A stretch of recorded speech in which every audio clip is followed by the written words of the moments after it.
यह कहानी एक समय की है जब एक गांव हरे भरे पहाड़ियों और चमकती नदी के बीच बसा था।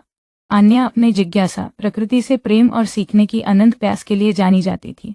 लेकिन उसका जीवन आसान नहीं था। उसके परिवार के पास अधिक धन नहीं और उसे स्कूल के काम के साथ साथ घरेलू कामों को भी संतुलित करना पड़ता था।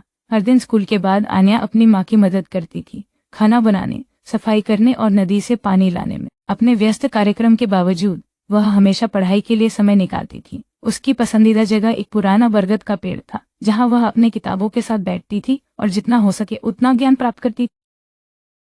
एक शाम जब वह अपने पेड़ के नीचे पढ़ रही थी, उसने देखा कि एक बुजुर्ग व्यक्ति एक भारी अनाज की बोरी उठाने के लिए संघर्ष कर रहा था। बिना किसी हिचकिचाहट के वह उसकी मदद करने के लिए दौड़ी।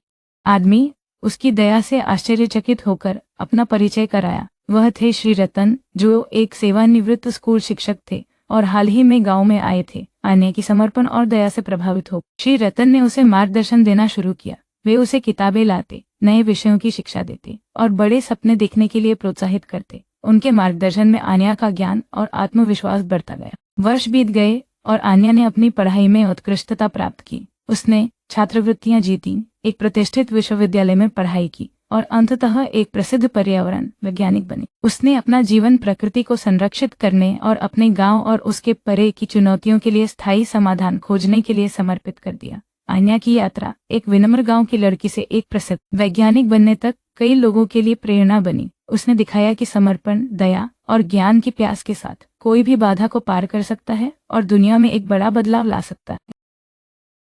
और इस प्रकार आन्या की कहानी दूर दूर तक फैल गई, अनेकों को अपने सपनों का पीछा करने और जरूरतमंदों की मदद के लिए हमेशा तत्पर रहने की प्रेरणा दी। उसकी विरासत न केवल वैज्ञानिक समुदाय में बल्कि लोगों के दिलों में भी जीवित रही।